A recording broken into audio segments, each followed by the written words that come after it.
Ferete pensa estar atingindo Rogério dormindo embaixo do lençol, mas ele descobre que foi enganado e vai se arrepender amargamente por conta de um detalhe. Ferete se desespera e é atraído por uma isca. Ele e seus 2 homens vão até o local, sem imaginar o que aguarda pelos 3. Rogério aparece sorrindo escondido. Chegou a hora.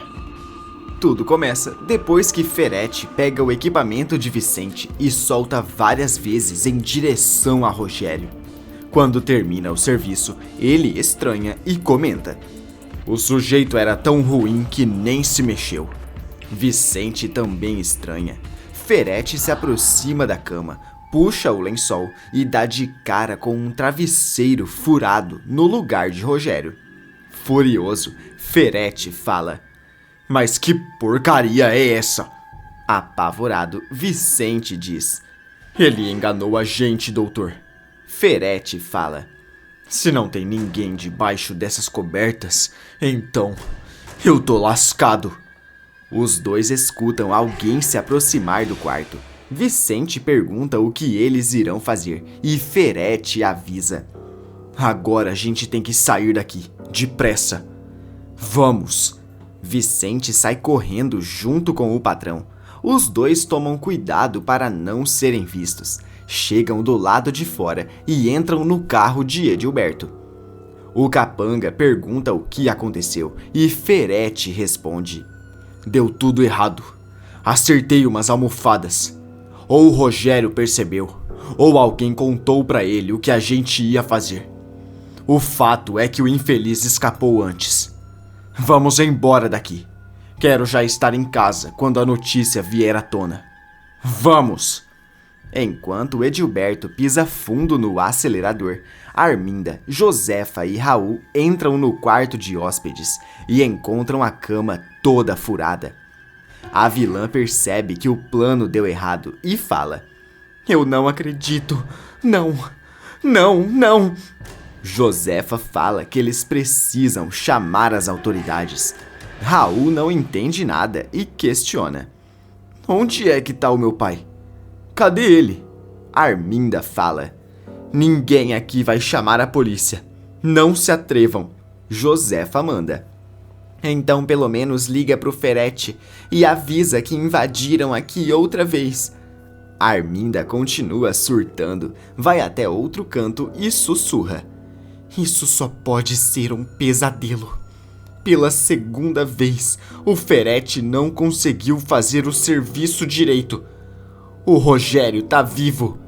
Arminda telefona para a casa de Ferete e conta o que aconteceu. O vilão finge estar surpreso e avisa: eu estou indo aí, Arminda. Espera que eu tô chegando. Preocupada, Zenilda avisa que irá junto com ele, só que Ferete recusa e avisa que irá sozinho. Zenilda percebe que tem alguma coisa errada e questiona: que isso, Ferete? Por que eu não posso ir com você até lá? O que foi? Ferete responde: invadiram lá, deve estar perigoso. Não é lugar para você, Zenilda. Me deixa. Ferete sai. Zenilda fica sozinha em casa e fala mais desconfiada ainda: cada dia que passa, eu tenho mais a sensação de que o Ferete e a Arminda estão me enganando. Qual é o problema de eu ir até lá, ver o que aconteceu? Instantes depois, Ferete chega na mansão de Arminda e finge estar surpreso. Raul continua perguntando pelo pai. Josefa tenta acalmar o neto, só que a partir daí, Rogério some outra vez e ninguém mais tem notícias dele. No dia seguinte, Gerluce chega para trabalhar e se assusta quando Josefa conta o que aconteceu. Óbvio que o Ferete tentou despachar o Rogério. Ele não estava mais em casa, só que agora sumiu de vez. Gerluce diz: ele fez o certo. Eu duvido que ele vai voltar como se nada tivesse acontecido. De repente, o celular de Gerluce toca com uma mensagem. Ela olha para a tela, vê que foi Rogério quem enviou e lê: Obrigado por ter me avisado sobre a emboscada. Tá na hora de começar o plano contra o Ferete e a Arminda. Esses dois merecem muito mais do que só o xadrez. Gerluce sente um arrepio profundo e percebe que Rogério não vai deixar barato o que os vilões tentaram fazer. Bem nesse instante, Ferete entra em casa e questiona: Cadê a Arminda? Josefa comenta: Mal saiu daqui ontem e já voltou, Ferete. O vilão nem responde, vai até o quarto de Arminda e pergunta: E então, alguma novidade? Ela responde: Nenhuma. O Rogério continua sumido e sabe por quê? Porque ele não perdeu a memória coisa nenhuma. Ele sabe o que a gente tentou fazer ontem e agora vai voltar quando for se vingar. Ferete explica: É por isso que precisamos estar um passo à frente dele. Ele vai querer cobrar caro por termos tentado despachar ele pela segunda vez. Arminda começa a culpar Ferete, chega a arremessar alguns objetos e fala: Isso é culpa sua, que não faz nada direito. Sabe que eu tô começando a achar? Que você é bastante incompetente. Não conseguiu fazer certo 5 anos atrás e nem ontem. Os dois trocam acusações e continuam com a certeza de que Rogério está preparando uma revanche para eles. Só que no final do expediente, Gerluce recebe uma mensagem de Cláudia pedindo para reunir o grupo no Ferro Velho. Não demora até que todos aparecem ao lado das Três Graças e Cláudia avisa: A escultura foi vendida. O comprador mandou buscar agora. Ela vai ser usada em uma coisa. Gerluce pergunta: Você tá falando do Rogério? Então ele vai usar a escultura no plano dele contra a Arminda e o Ferete? Cláudia responde: A partir desse momento eu não posso mais falar nada. Mas vocês vão receber sinais do que está para acontecer. Estejam prontos. Ninguém entende nada do que Cláudia falou e um carro forte estaciona bem na hora para buscar as Três Graças. Joaquim, Viviane, Júnior e Misael ajudam a transportar a escultura para o carro forte, enquanto Gerluce observa e sussurra: O que será que o Rogério tá aprontando? Isso tá muito estranho. Instantes depois, Rogério aparece em outro lugar e fala enquanto mexe no celular: Agora eu só preciso soltar uma pista e pronto. Ele vai chegar em mim. Rogério envia uma mensagem misteriosa e depois some outra vez. Ferete aparece no escritório da fundação, começa a arremessar a decoração na parede, atordoado e com medo do que Rogério possa fazer. Macedo entra na sala e pergunta: O que foi, patrão? O senhor tá nervoso com o quê? Ferete responde: Eu preciso encontrar o Rogério. Ele tá querendo se vingar de mim e tá preparando alguma coisa para me surpreender. Eu tenho certeza. Macedo diz: Então ótimo, tenho boas notícias. Mandei clonar o celular do filho da Arminda por precaução. O Rogério mandou mensagem. Ferete se empolga na hora e pergunta: E dá pra rastrear onde é que o celular está apenas por uma mensagem? Você precisa fazer isso pra mim, Macedo. O capanga ri e responde: Não só dá pra fazer isso, como eu já fiz, patrão.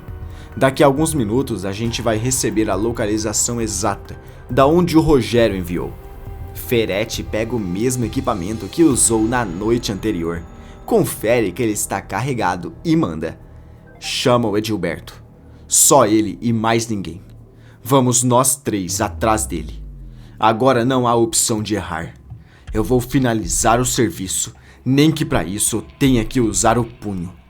Macedo faz o que ele mandou. Os dois vão até a garagem e entram em um carro com Edilberto no volante. Ferete telefona para Arminda e avisa: Deixa tudo pronto pra gente comemorar. Descobri onde o Rogério está. Eu já tô indo agora mesmo resolver o nosso probleminha. Arminda pede: Por favor, Ferete, dessa vez não pode ter erros. Se ele escapar de novo, ele vai mandar nós dois para o xadrez. Você sabe o que significa. Ferrete tranquiliza Arminda e responde que não irá ter erros. Mas o que o vilão não imagina é que ele acabou de cair em uma cilada histórica. Enquanto isso, Rogério aparece conversando no telefone com o próprio autor das Três Graças e fala: "Vai ser um prazer ter você aqui comigo, Giovanni Aranha. Estou te esperando. Obrigado pela ajuda."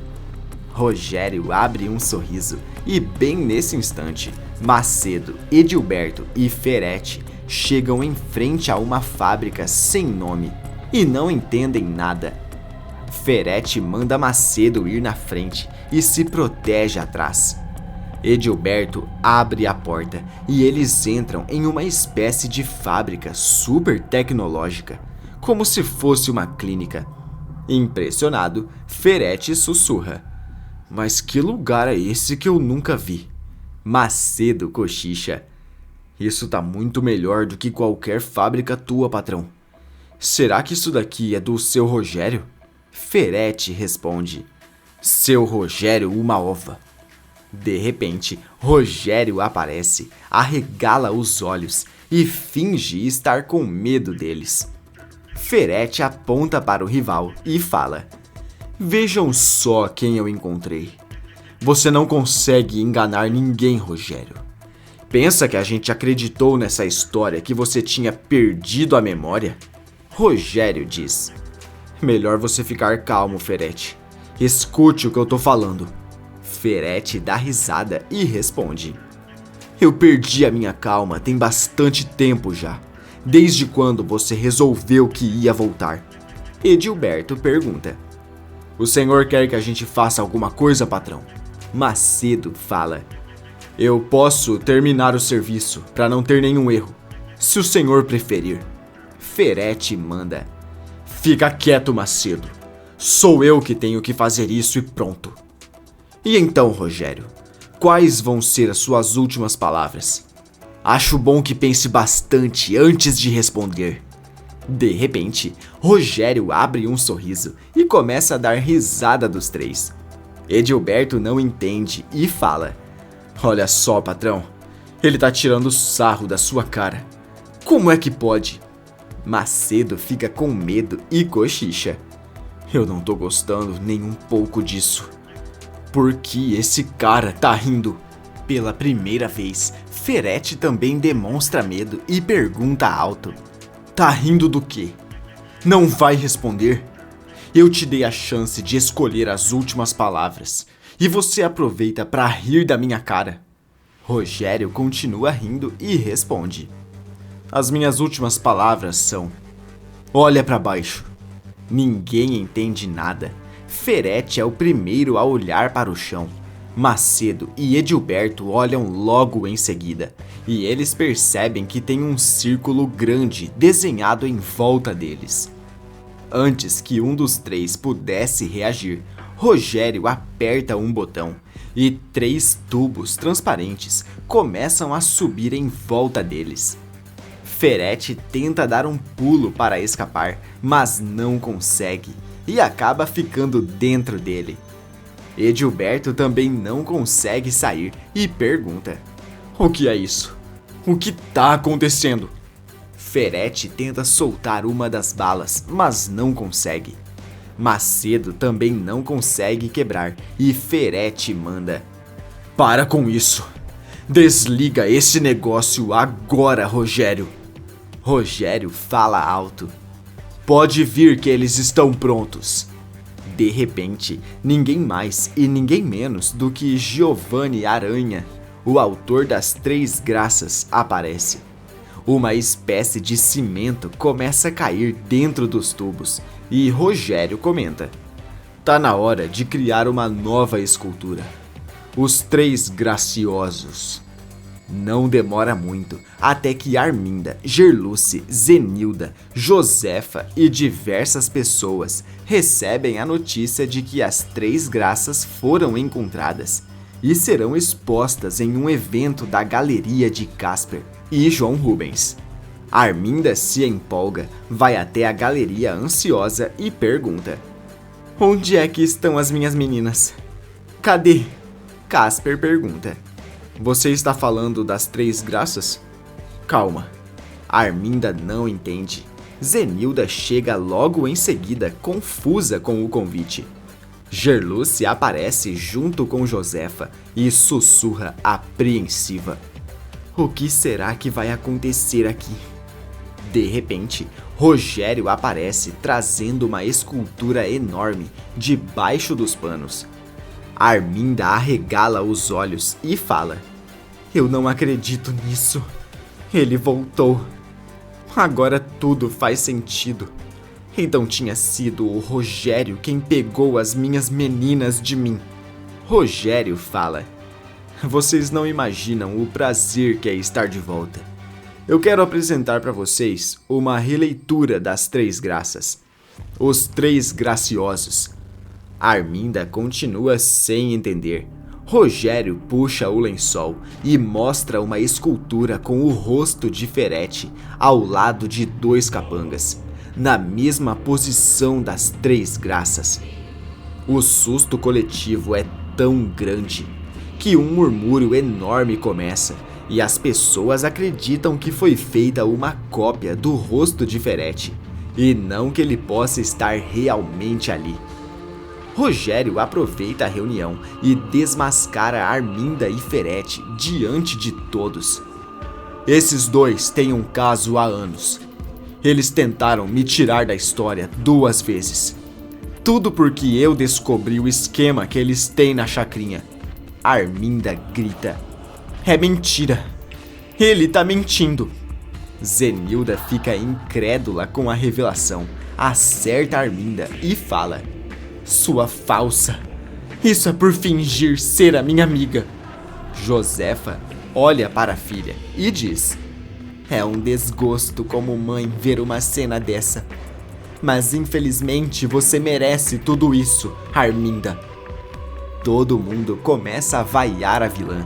Arminda surta de vez e fala: quer saber?